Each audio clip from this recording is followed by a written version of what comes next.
Hi everyone who's joining. We're just waiting for some more to join. Welcome to the webinar this afternoon, just afternoon, 1 o'clock. Our webinars are usually 2 o'clock, so that feels early. But yeah, we're just going to give it a couple of minutes because we've got more to join.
How's it looking, Daisy? Oh, is that me pinging? Could be me because I've unmuted. I think we're probably good to go. I'll keep letting people in as they join. Okay, lovely, Daisy. Welcome everybody to the webinar this afternoon, Early Interactions, Lifelong Impact, Insights and Resources for Parents and Practitioners. Just to let everyone know that this session is being recorded and will be distributed after the event, as well as the PowerPoint slides. So today at the Baby Safe Trust, we're joined by Sally from the Royal Foundation Centre for Early Childhood. And again, thank you for joining us for this hour. It's just a quick agenda to show you what we're going to speak through this afternoon. I'm going to do the introduction and then hand over to Sally and then Becky. Please note, for those that have not joined us before, hopefully many of you have, that we do cameras and mics are turned off for all attendees as it's a webinar, but please do use the chat, but mute notifications if you can, because it does disturb as other people come in. But please do use the chat function. Tell us where you're from, add any questions. We will have that Q&A session at the end and can answer any questions after the webinar too. So please do interact with us through the chat. Always thinking about emotional safety. We are talking about childhood memories, childhood and touching on domestic abuse. So please look after yourself during the session. If you need any support at the end, please reach out to your own organisations or stay on at the end and we'll be there to support you. We've just got a quick Menti for those that have joined us before. There's the QR code to use if you've got your cameras and phones handy, and also the code there to pop in, 78145611. I wonder if some of you will be able to do that. And you'll see the question in your Menti: how do you feel when you revisit childhood memories? What emotions emerge most strongly for you? For those that might not have Menti, please do pop it in the chat if you feel comfortable to do that. And we'll just see if we have. There we go. some sadness there as well as anger, but also some safe and happy, loved, mixed feelings. Thank you.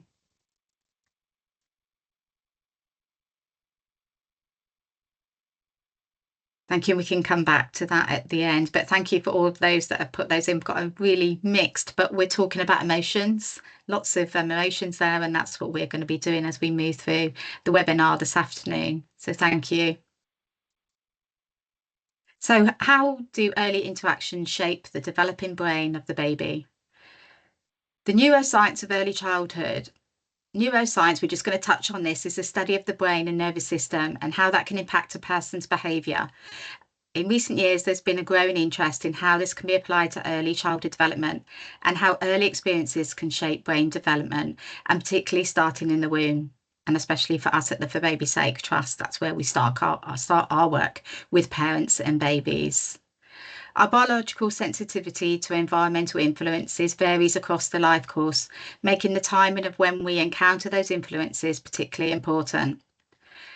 The sensitivity of developing biological systems is typically greatest in the prenatal period and decreases over the course of childhood and into adulthood. Just as negative experiences and exposures are more likely to have harmful impacts in early childhood, anything we do to protect babies and children during that time is likely to have significant positive effects on development. Early experiences and interactions shape early cognitive, social and emotional abilities that form the foundations of lifelong health and well-being. Just to touch on some, thinking about that developing baby in the womb, by 23 weeks in pregnancy, a baby can hear sounds from the outside world, including your voice. The eyes first open around 26 to 28 weeks. And at full-time birth, the average baby's brain weighs around 400 to 500 grams. But by 1 year, the average brain is 800 to 1,000 grams. You can see how fast it grows in that first year. Adult brains, on average, in comparison, are only 1.3 to 1.5 kilograms. That really shows the comparison of that fast growth and important time in the baby's, especially first year, but especially the 1,001 days. Babies' brains process information about 16 times more slowly than adults' brains. And this is why it takes time for the baby to respond to stimulation, which really touches us as we move through this webinar this afternoon, the importance of those early interactions and how they're paced. So supporting early years practitioners and parents to understand the neuroscience. We don't want to keep it to ourselves because it really supports parents and practitioners to share the knowledge that we know. Toxic stress and the stress hormone cortisol exerts a powerful effect on brain development when infants and children are continuously exposed to traumatic and stressful situations, or when their emotional and attachment needs go unmet. And they can develop a hyper-reactive stress response. But the brain plasticity is more pronounced in early childhood. And this means positively that the brain is hypersensitive, but not only to traumatic, but also positive environmental experiences, with neural connections and activations growing and being strengthened based on these experiences. So really positive messages there for us. What's also really positive that in the early years is to support practitioners and parents to understand the role of oxytocin. Many of us know that as the love hormone. And the neuroscience now tells us, or has been doing, that oxytocin exerts a powerful positive effect on the brain of babies and parents. And responsive parenting promotes oxytocin release by reacting to an infant's cues. Engaging activities, or parents in engaging activities like serving return, skin to skin and cuddling, enhances this caregiving and environment for more oxytocin to be released. And we also know now that the oxytocin is able to rewire the parent's brain during pregnancy and the perinatal period, and this includes both mothers and fathers. And this means that the brain is hypersensitive to oxytocin release and can impact on positive rewiring of the brain, and especially for empathy, trust, affection and care. When we say for those that have had a baby, who have a baby, we're never the same. Actually, that's a fact. That there are brain changes and positive ones too. I'm just going to show a film, and this is what Sally's going to talk about, is the Explainer series as part of her slot. So we'll come on to more about how these films were made, but I'm just going to share one of those with you now.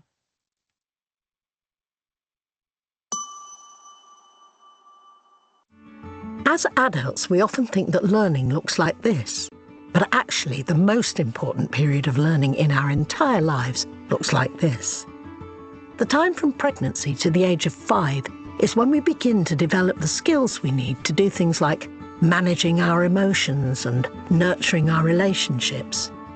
During this time, the way a young child develops is shaped by the adults around them. Across thousands of little interactions during these vital years, we are helping them to develop the skills they'll need to function and thrive in this world, laying the foundations for everything that will follow.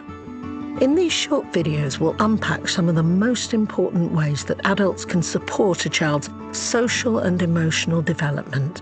Because what can seem simple or even silly at this age has the power to be life-changing.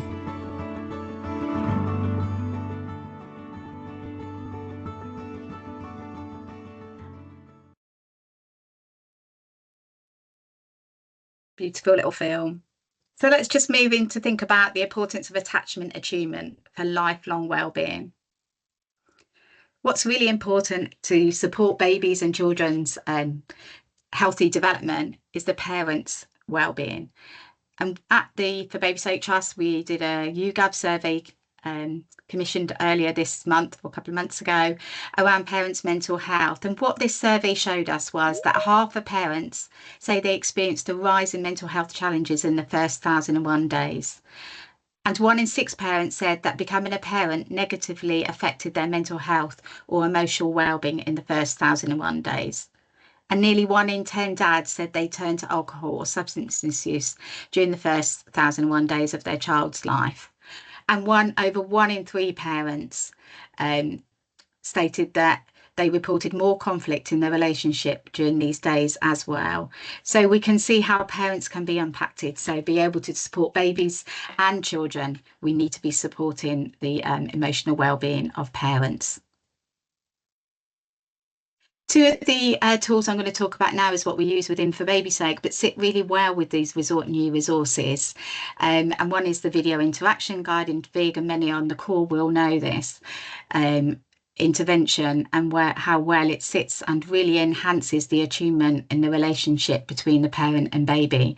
And it does this by encouraging sensitivity to the baby or child, opens the parent to start thinking about themselves, their child, their relationship, and the possibility for change. It promotes attunement, empathy, and emotional regulation. It maximises the release, as we said before, of the oxytocin to assist in achieving change, in helping parents become more sensitive and attuned to their baby or child's emotional needs. Enhances reflective function, enhances mindedness. And it inspires hopefulness and joy, even in the context of those parents that may be more disadvantaged or vulnerable. And what we know in integrating VIG into attachment-focused parenting is that it can support children and babies to feel a sense of safety, security, belonging, and to be understood. It offers a secure base from which to explore the world, and it provides a foundation from which all future relationships are based. Feelings of safety result in healthy self-awareness, empathy, trust, and an eagerness to learn. Also, within attachment-focused parenting, we encourage the use of pace, playfulness, acceptance, curiosity, and empathy. And this enables parents to perceive their child beyond any challenging or concerning behaviours. And I've just, not going to run through this, but I've just shared it as a resource that we use within delivering video interaction guidance from Connected Moments, which really supports what this whole webinar is about, is how we can be attentive, moving up to receiving those babies and children's initiatives, and then to guiding and support. So you'll get this resource in the PowerPoint slides for you to use in your practice as well. The other tool, as I said, was from Basildon Centre UK, and we also embed this within our programme, the newborn behavioural observation, because starting in pregnancy, even before the baby's born, it really helps parents to understand that infants are social beings ready to communicate, that babies communicate through their behaviour, infants communication is not random. And from the Basildon, their findings are that parents and partners who have an embed session tend to feel closer to their baby, feel they know their baby better, trust their practitioner, have an enhanced engagement and relationship with their baby, and feel more confident in reading their baby's signals and cues. So again, just sharing that intervention that many of you may use in your practice, but sits so beautifully with these new explainer films. And just also sharing a resource that is so helpful to use alongside as well from the Basildon Centre there, My First Language, free to download from their website. Just going to play one of the other films before I hand over to Sally, and this one's around noticing and navigating feelings.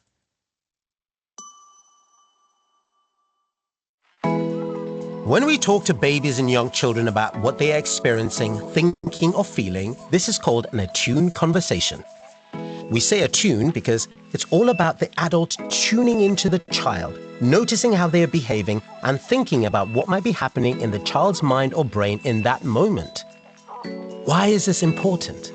Well, babies and young children pass through dozens of different emotional states every day, but aren't automatically born with the skills they need to understand and manage these emotions. These skills have to be nurtured as they grow.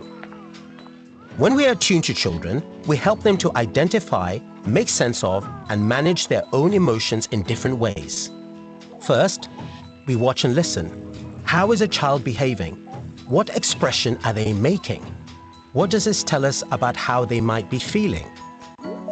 Once we have an idea of what's happening for them, there are 3 simple things we can do. Things you might find yourself doing naturally. 1. Show children we have understood their feelings. 2. Name the feelings. And 3. Help them to manage these feelings. For example, when a child cries, they need an adult to notice what's happening and to respond to them in a way that says, "I can see you're feeling upset about something and I'm here to help."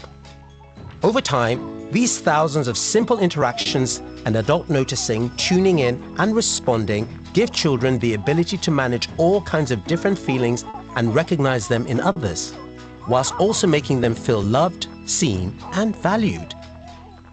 As children get older, we can start to add more depth and detail when we talk with them about their feelings by asking open-ended questions, listening patiently and showing genuine curiosity. It can also be helpful to talk about how other people manage feelings, including how we manage our own.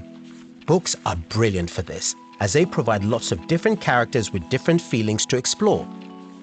Of course, this isn't always easy, especially if we didn't have this kind of interaction during our own childhood. Sometimes we might misread a child's feelings, and that's fine. All we have to do is notice what happened, reconnect, and try again. By using attuned conversations, you are connecting with a child in the moment and helping to build their social and emotional skills, skills which are vital for shaping a happy, healthy life.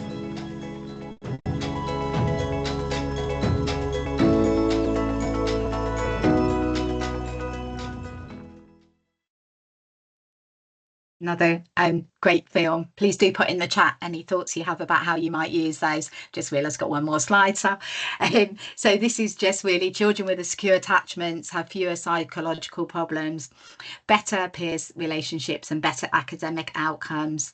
Secure preschoolers have more extensive and more supportive social networks and were rated higher on social metric assessments. Attachment patterns are established in early childhood but last a lifetime, providing an internal working model for relationships and a platform for positive development. The circumstances of early childhood can cast a long shadow. I think that's a lovely moment for me to pause and hand over there for Mutta. Thanks very much, Judith. So My name is Sally Hogg, and I'm from the Royal Foundation Centre for Early Childhood.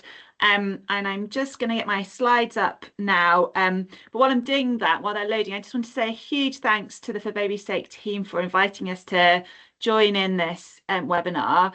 It's just amazing how many people are on the call. And I saw as people were logging in, lots of kind of friends and partners logging in. So hello to everybody out there. So I'm going to, in the next kind of 25 minutes or so, I'm going to start by just telling you a little bit about the Centre for Early Childhood, just in case you don't know who we are, and some of the work we've been doing on early social and emotional development, which very much builds on and reflects all of the fantastic stuff Judith has just been saying about the importance of early relationships and how they shape our social and emotional development. And then I'm going to talk to you about our new resources, the Explainer series, which includes those 2 animations that Judith showed as part of her presentation. Just to start then with who we are. So the Centre for Early Childhood is part of the Royal Foundation. The Royal Foundation is the charity for the Prince and Princesses Wales and all of the issues that they care about. And the centre was set up by the Princess about 4 years ago for 2 reasons, really. One, that she saw as part of her initial work as a working royal, she would go out and meet people in real distress in adulthood. She'd see people with substance misuse problems or multiple disadvantages. And because she is very thoughtful and sits and talks to people and hears their story, she would often hear how many of the challenges that they had started early in their own lives. And she really felt, therefore, that as somebody who was going to spend a lifetime as a working royal, she wanted to do what she could to try and prevent some of those problems. And so our work in early childhood is about trying to prevent some of those later challenges that adults can face. And we know that there's a prime opportunity in early childhood to set people on a better trajectory and to reduce the risk of later problems. The Princess is also very thoughtful, and you may have seen an essay from her recently. She thinks a lot about the world that she'd like to see, and a big part of that for her is about connections between humans and relationships, and also connections between us and the world around us in nature. And when she's thinking about healthy relationships and connected society, she sees early childhood as the really opportune moment to start to develop the skills that we need to live in that society, the skills we need to be connected to other people and to have healthy relationships. So the work of the centre is about supporting the children to have the experiences in early childhood to reduce those risks later on and to create that kind of nurturing connected society. And we do that in a number of ways. So we really use the Princess's platform and her convening power to bring together lots of different people in different parts of society and who have significant influence to think about and raise awareness of the importance of early childhood and trigger action. And there's a few things on this slide. The middle one is some of our work with businesses. So we work with big employers and corporations in the UK to really mobilise the power of business and employers to tackle early childhood. And then the bottom right hand box here, which is a tree, that's the Bowbeam tree. That's a partnership that we had with the National Portrait Gallery. So we work with big national organisations and often organisations that the Princess is a patron of to think about how we use their platforms and opportunities to give more children a better start in life. And this tree is just one example of that. It was part of a trail for babies and young children, which started at the National Portrait Gallery earlier this year. It's now touring the country. So it's currently at Mima in Middlesbrough. And what we're doing through that is providing an opportunity for the children who visit those galleries in babies and children to have great experiences with the adults that go with them. But there's an also important message there because that tree is huge and very visible and it's put in very public spaces. So here it is in the lobby of the National Portrait Gallery in Trafalgar Square. And that's part of us saying babies and young children are really important. They're really valued members of society who deserve these amazing experiences. And that's a challenge because often babies and young children stuff in these spaces is kind of somewhere in the basement or a back corner. And we want to raise the profile of early childhood and put it front and centre. We also do a range of research as a centre. So one example of that, there's lots of research that we do, but one example is testing new approaches.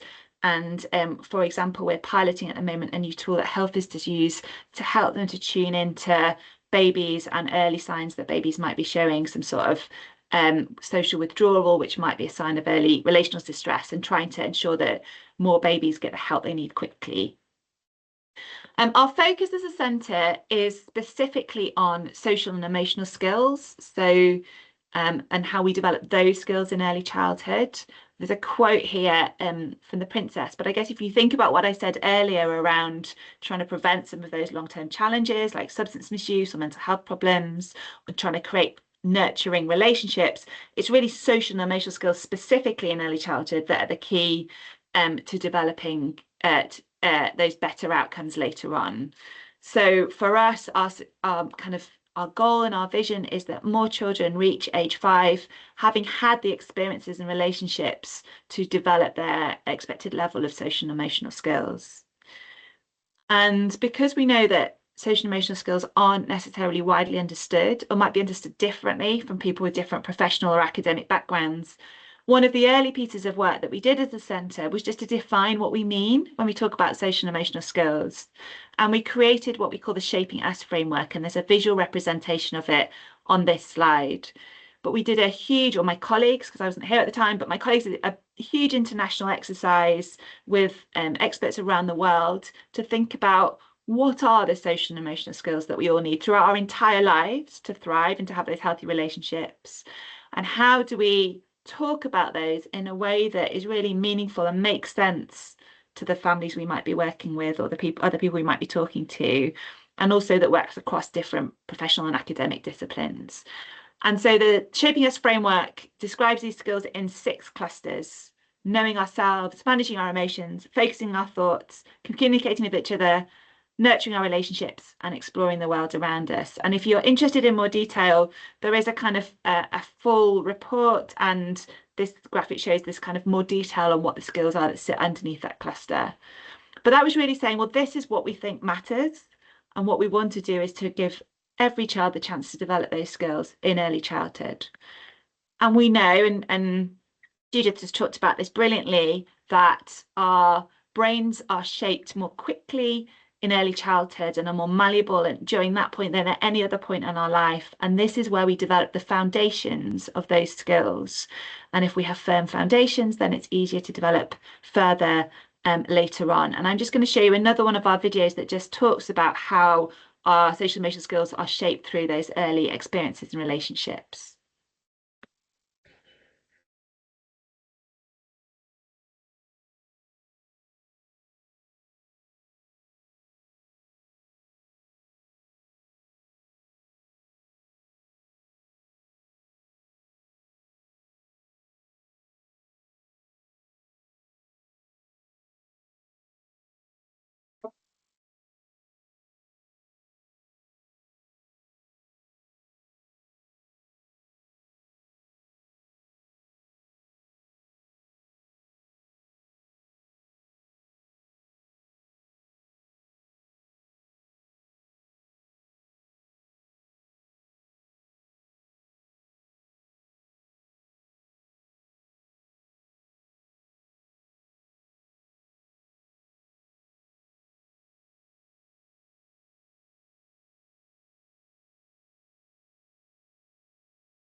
So we know that children's environments and experiences, but very specifically, particularly their relationships, are important for developing social emotional skills. And what we want to do as a centre is to help more children to develop those skills. And the way we've decided to do that is through supporting the work of the early childhood workforce. And what I mean by that is all of the amazing practitioners, volunteers, professionals who work with families from pregnancy to age 5. So basically all of you, from what I've seen of everybody logging in, all of those different practitioners who are working with families. And the reason why we've decided to do that specifically, rather than, for example, just to create more information that we're just sending out directly to parents, is because that we know from families themselves that they can feel absolutely bombarded with information about parenting of very different quality through different channels and social media. And what they tell us is what they want is not just more information, but more compassionate, knowledgeable support from the practitioners around them. So what we want to do is, rather than send stuff out directly to parents, is to put information and tools into the hands of the practitioners who work with families that help them to have evidence-based supportive conversations with parents at the right moment in a way that works for that family, but that can support more of those attuned relationships. And we know that practitioners can sometimes struggle to do that. So there's a stat on this slide, for example, that 68% of nursery managers in one survey reported a need for more professional development on social and emotional development in early childhood, that actually a lot of practitioners feel that actually they want a little bit more guidance or resources to share with, to know how to have those conversations with families about early development. So that's what we're trying to help with, which we want to create tools and messages which all of you and your colleagues and the different services you will work with around families can use. And because we're working across the entire early childhood workforce, what we hope we can then do is also to ensure that families get more consistent messages from different practitioners, because different practitioners will be potentially informed by the same information and advice. So we want to create a bank of resources that practitioners can use in lots and lots of different ways that work best for the services that you work in and the families you work with, that help to build that deeper shared understanding of social and emotional development and support you in your work with families. And our Explainer series is our first kind of foray into doing this. So these are the first resources that we've created with this in mind. And what they are is 6 animations, of which you've seen some today. And then with those animations, also extra supporting resources, and they're all focused on early interactions. So they're focused on trying to communicate to practitioners and to parents the simple things that adults do that support children's social and emotional development. And there were a number of principles that informed how we created the animations. So one of the things that we wanted to do was to really share the science of early development. And Judith talked a bit about this, about how understanding the science of early brain development can really be empowering to all of the adults in children's lives. And we wanted to unpack that science in very accessible ways. We're very lucky as a centre that we have access to resources and to amazing creative brains. And we wanted to use that to create resources that were really beautiful and accessible and engaging, so that they would really speak to parents and practitioners. And also, I think we wanted to communicate that families and the services that work with families are really valued and valuable and worthy of brilliant quality resources, which sadly people don't always get, but we have the ability to create that, and we wanted to share that. Importantly, and you might have noticed this as you were watching some of the animations, these aren't parenting advice. They don't say you should do this with your baby or you should do this to your toddler. They're strength-based stories sharing the science with families, and they talk about kind of principles rather than very specific behaviours. So they say, when adults around children do this thing, notice and respond, are attuned, it helps children to develop in these ways. We also talk about being and becoming. So what I mean by that is we talk about when adults do these things, it helps children in the moment. It helps them to feel more loved and secure in the moment. And also it helps them to develop those social and emotional skills. So we talk about those broad stories from the science about how what adults do supports children's development. And we hope that that then promotes behaviours. But what those behaviours will look like will vary depending on a particular family and their context and what a child's needs. So what regulation looks like, for example, will be very different for a baby from an older child. It might be different from a neurodivergent child. But actually the principle that having an adult to co-regulate us helps us is the important message to get across. So that flexibility is important, and linked to that, we are agnostic in these films about who the adult is, because actually all of the adults around a child are important, and all of the interactions that children have with adults. And so these resources are valuable, I hope, for parents, but also for grandparents or foster carers or early educators or any of those caring adults who are working with and around families and children. It was vital to us to be thinking from the start that these would be resources that would be really useful and usable for lots of different types of families and lots of different situations, and for practitioners in many different services. And so we had an amazing group of practitioners from all different parts of the UK and from different types of services, voluntary sector, early education and health services, who were involved in real detail right from the start of the creation of these resources to make sure that we always had that end use in mind. And this is some of those practitioners talking to the princess about the animations. And importantly, the series isn't just the animations, it's there are resources that support them as well. So with each of the explainer animations, there is a science briefing, and that's for anybody who wants to really understand in a bit more detail some of the science behind what is explained very simply in a 2-minute video. And they also contain references, so for people who want to understand more of that, they can go even deeper. And then we've also got our practitioner guidance, which talks to how you can use these animations, and very importantly, really speaks to the importance of connection and relationships. That before we start to talk to any family or any adult about how to interact with a child, it's important that we create that safe, compassionate, connected relationship, and that we approach these topics in a way that is appropriate and thoughtful for the families. And we can model in how we talk about and use these animations, we can model that kind of attunement and sensitivity that the animations themselves talk about as well. So that's really important. These are the different topics that the animations cover. We're really interested in growing this. So, if you've got ideas of what else you would like to see, I'd love to hear them. But so there's the overarching one about how we grow an emotionally healthy brain. And then we focus on 5 kind of behaviours or elements of interaction: attunement, co-regulation, contingent responsiveness, which some of you might know as serve and return, scaffolding, and pacing. I'm just going to show one more of the films. This is the co-regulation one now.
So I'm just going to talk a little bit now about how the films are used, but I'm going to largely pass over to Becky to talk specifically about the example of using them in For Baby's Sake. But I guess it's really important just to sort of say that whilst these are lovely films, we know that films on a website aren't the way to change the world, that they need to be used in a meaningful way and surrounded by additional support for families or for other adults in order to really make kind of those deep and meaningful changes to behaviour that we want to see in order to improve children's relationships. And so it's been really important for us to work with organisations to really think about how can these films be embedded in broader and more meaningful support or in professional development in order to create wider change. And so we've got 25 what we've called early adopter partners, who are organisations that we're working with to use the films in specific ways.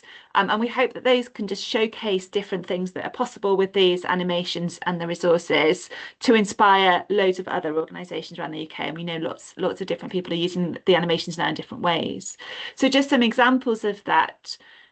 We know that there are organisations that are showing their animations to parents directly, either as part of parenting groups, and sometimes that's showing them in the room within the parenting group. Sometimes it's about kind of sending parents a link to the animation after a conversation, a parenting group, to say, oh, this is what we talked about today. Here's another resource that kind of reminds you of that message. And similarly, there are some practitioners around the country, and I've talked to health visitors and family nurses who've told me that they have, again, either shown a particular animation to a particular family during a contact because they felt it was really relevant to the conversation they were having, or after a conversation, they've sent a family a link to the film. So there was a family nurse I was talking to who said that she felt that actually the co-regulation film would be really helpful for a mum she was working with to feel more positive about what she was doing for her baby, and she was going to message her with a little reminder of a conversation they'd had this week and a link to the film.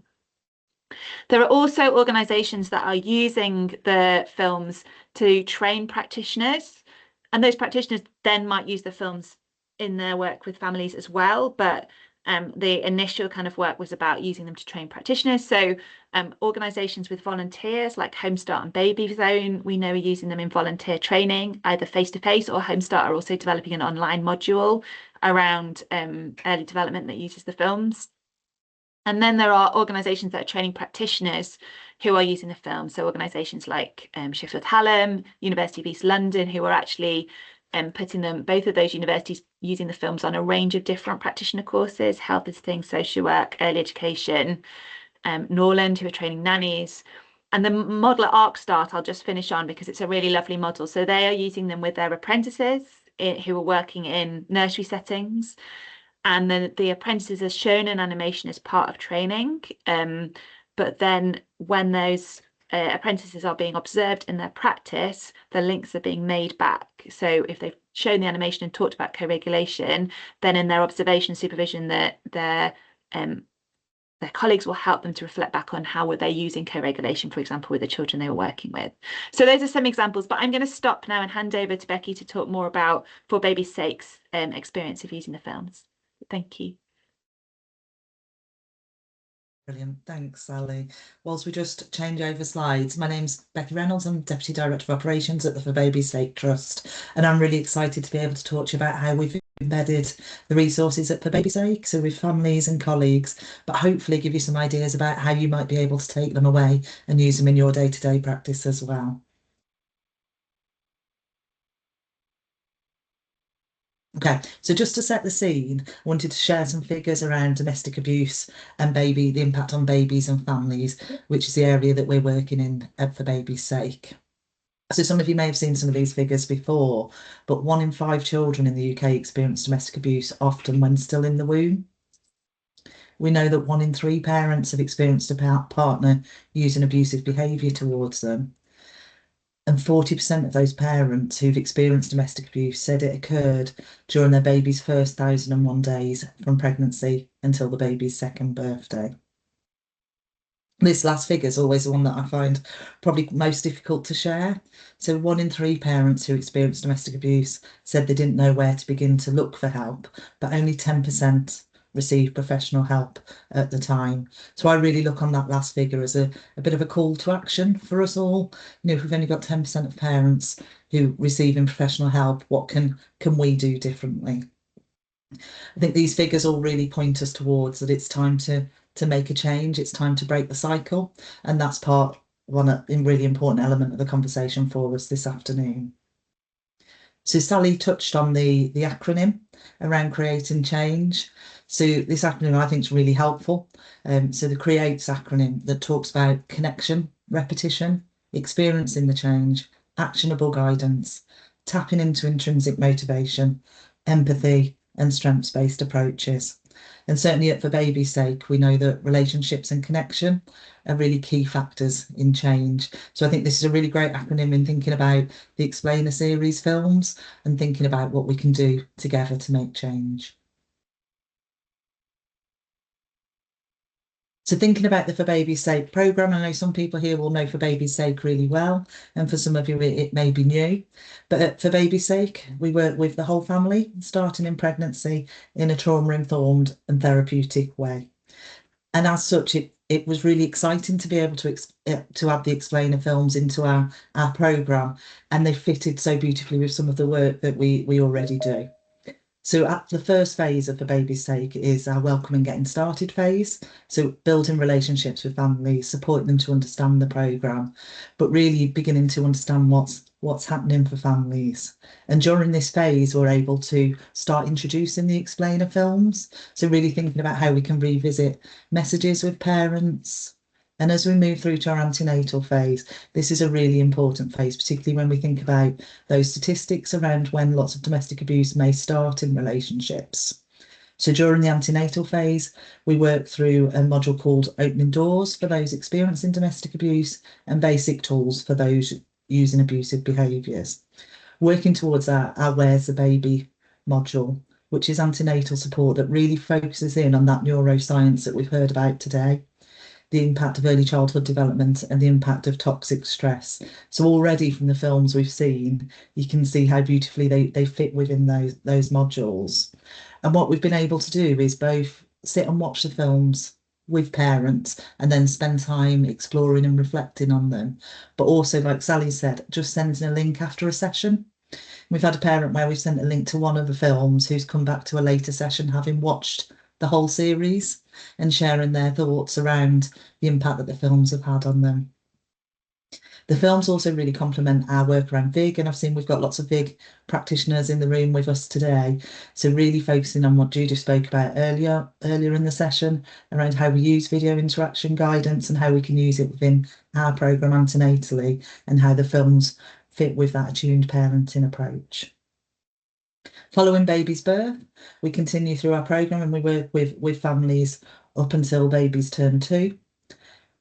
And through our postnatal phase, we continue sharing the Explainer films. So working through our recognising feelings of guilt, shame, dissociation, healthy expressions of feeling, all working towards our therapeutic core, which focuses on the inner child, and moving through to that focus on continued parenting. And you can see just how well the films fit with our work.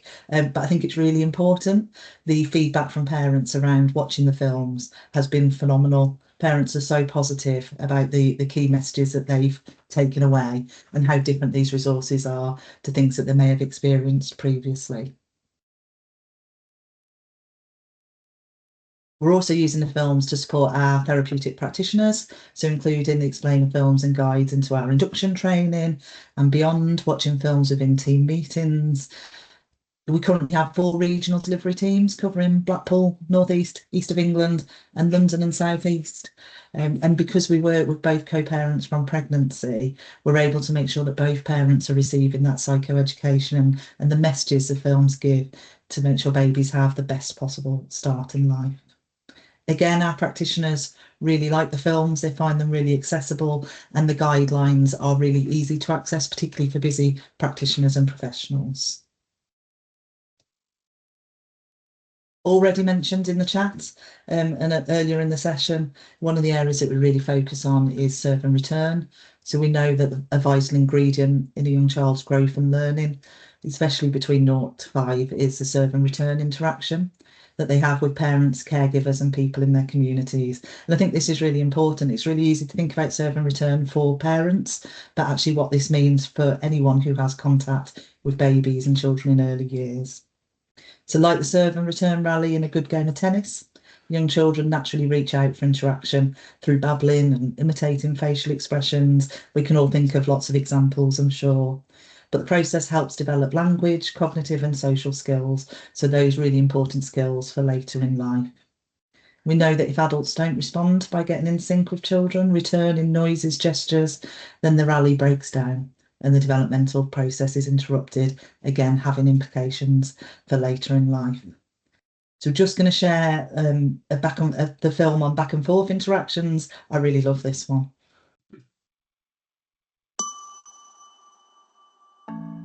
Often when adults are with children, we'll respond to things they do without even knowing we're doing it. They may point and we'll look, or they may make a noise and we'll talk back. Contingent responsiveness is a scientific term given to these back and forth interactions between an adult and a child, where we respond meaningfully to something a child is looking at, saying, or doing. It's sometimes called serve and return. When a child starts an interaction, it's like they're serving us the ball, and when we respond to them, we're returning the ball. What does that look like in practice? Well, let's imagine we're changing a baby's nappy. The interaction might start when the baby points and looks at their feet. We can then respond by following their gaze and saying something like, "Can you see your feet?" And, more often than not, they'll respond with a gurgle or a babble or a smile. And so it continues. Although this quick back and forth might seem small, we're showing them that we understand what they're trying to communicate. We're helping them to associate those weird objects on the end of their legs with a word, feet. And we're giving them our attention, making them feel safe and valued. We're effectively saying, "I see you and you matter." Incredibly, all of that information passes into a baby's brain in a millisecond, creating millions of new connections in real time, connections that build their understanding and ability to learn. These exchanges are their earliest experience of turn-taking, active listening and cooperation, communication skills which are essential throughout life. Of course, adults lead busy lives. You don't always have to be on, and you might not always know how to respond, and that's okay. But simple moments when we respond sensitively can have a really positive impact, whether we're sharing their excitement in the fire engine that just drove past or responding to their first words. By using back and forth interactions, we're helping to build a child's social and emotional skills, skills which are vital for shaping a happy, healthy life. I always think the message that sticks with me from that film is, "I see you and you matter." So one of the other ways that we're using the films and resources is by sharing with our partner agencies. So something I'm sure we can all take away from the webinar today. So making sure we're sharing with colleagues from all different roles and backgrounds. So we're commissioned by various places to deliver training and workshops, as well as delivering bi-monthly trust webinars like the one that you've joined us at today. And we've really begun to replace some of our other resources in using the explainer films to complement our training presentations, with really great feedback from colleagues from a range of different professional backgrounds. We've got one final film to share before we move on to a question and answer. I think, Becky, so I'm just going to come in. I think because what is the timing? It's just before 5:02, isn't it? So I think we might move to Q&As. So everyone's take away the last film. Yes, there we go. Yeah, I think just so we give a few minutes, because I'm sure there's some stuff in the chat. I forgot what was the final film, Becky, just to tell everyone. Yeah, it's their takeaway, isn't it, to go and watch it. Scaffolding, yeah. There's another one on pacing as well. So there's two more that yes, can watch. We haven't got two more, yeah. Thanks, Sally. Daisy. Wonderful. Hi, I will pop a link to that film in the chat as well, so that people can just lift it from there, take it away, easy peasy. Thank you so much, everyone, for being so active in the chat. There's some really nice comments about how people are using the Explainer series. I'm just going to share them quickly before launching into questions. Andrea says, we have already begun to utilise the Explainer series in our antenatal group, and the videos have been well received due to their simplicity and thoughtfulness, opening up some lovely conversations and inspiring ideas. I think that's something we can definitely relate to at the Trust. And Kira says, we've been sharing the Explainer series with parents in our peer groups in Oxford, PEEP groups in Oxford, and also with PEEP trained practitioners who deliver UK-wide. We've had great feedback. It's a powerful vehicle to prompt further conversations with families. So thank you all for sharing that. I will head over to questions now, and if you do have any questions for our speakers, please do pop them in to the Q&A function. We had a question from Lisa Dare, Infant Feeding Team Lead and Health Visitor. Lisa says, how do we get this important work translated into much needed public health funding? We know the importance of early intervention in childhood, but governments who hold the purse strings don't seem to be aware. Would any speaker like to take that question? Let Sally take that one. I mean, I would, yeah, I mean, the Royal Foundation is in a very tricky place. We're, as a royal charity, not allowed to make comments or influence public policy. I'm sure you can all know what I would think about that, but that's not our place as a royal charity. What we can do is give power to the elbow of practitioners who are working in those stretched services to do the best they can with the time and resources they have available. But I think we would all hope for a world where services are better resource going in the future. Yeah, definitely. And at the Trust, that's what, you know, part of our work, as well as a delivery arm with the For Baby's Sake programme, is that influence in policy and practice, and we can all do our part in that as well, isn't it? Really amplifying the need to include this work, such vital preventative work. Yeah. Becky, anything to add, or shall I hop over to some other questions? I think just we've all got a role, haven't we, in our organisations to raise the support that we need for babies and children. So something again for us all to take away. Thank you all so much. I've got a question from Amanda who says, I love how know ourselves is at the heart of shaping you. Sally, can you explain why that's there? And Judith and Becky, could you say how that aligns with For Baby's Sake? Yeah, I mean, there is a brilliant process in creating the Shaping Us framework, thinking about all of those social and emotional skills. And I think one of the things that the framework does is potentially raise different sorts of social and emotional skills that we don't often think about. So knowing ourselves being one of those, but actually this is something that the princess herself talks about, actually, interestingly, that you know, there's a really important, it's really important to understand yourself in lots of different, and you know, and that's having hopes for the future and understanding your preferences, but it's also understanding, you know, how you respond to the world around you. And that's important in terms of things like emotional regulation. These skills are all really interconnected. You know, to help children to regulate their emotions, it's important to help them to think what calms them down, or what triggers them and how they can avoid that. And that's important to talk to the fact that we're all individuals. So I said earlier, when we were creating the films, it was really important for us to talk about principles rather than specific behaviours, because every child is unique, and what a child needs from the adults around them to help them to feel calm or to help them to make sense of the world around them will be different for every child. And we can help children to understand that about themselves and give them those tools and those skills that will help them in the future. Thanks, Sally. And I think within For Baby's Sake, which Amanda, thanks for the question, is around that we really talk about parents having that real sense of self. You know, that's what the programme, when Becky spoke about the deeper inner child work, is for our parents to have that sense of self in order to be able to that co-regulation and emotional regulation for their babies and children as well. And so it is for many parents, that's what they need to be able to know, their sense of self in order to be present, to be able to parent their babies. And that's at the heart of the work that we do with our parents, who many often didn't have that in their own childhood.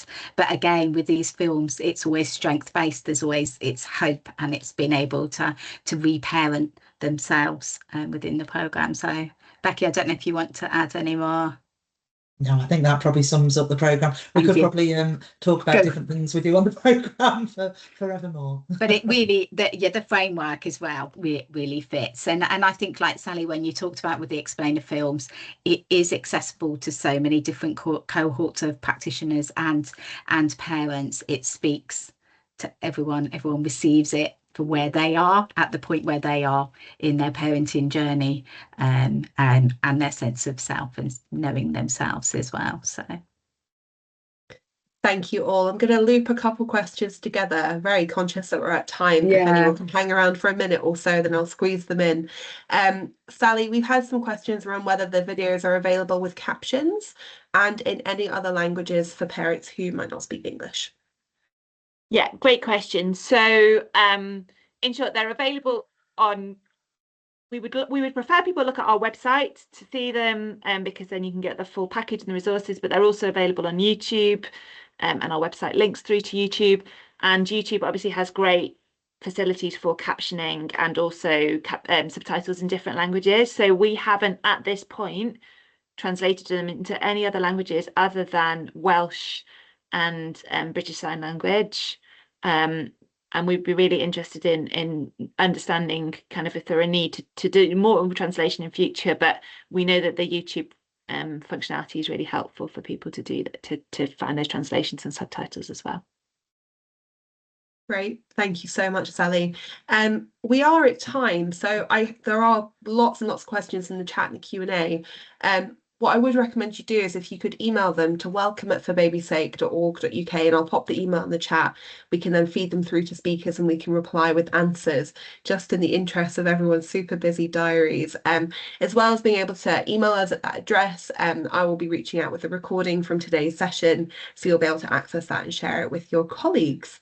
Any final words from our speakers, or are we ready to close for the day? I'd just like to say a huge thank you to the For Baby's Sake team for organising this, and for everyone for giving up an hour of their day to listening. And I'm happy for my email address to be shared as well. So if anyone wants kind of a more personal ongoing dialogue about this, then do get in touch. Yeah, and a big thank you as well from us for you joining us. It's been a great webinar, and it's great to see so many on the call and so many others signed up as well, who will receive the resources and the recording and the PowerPoint. So thanks everybody. Have a great sunny rest of the afternoon. Bye. Thanks all. Bye.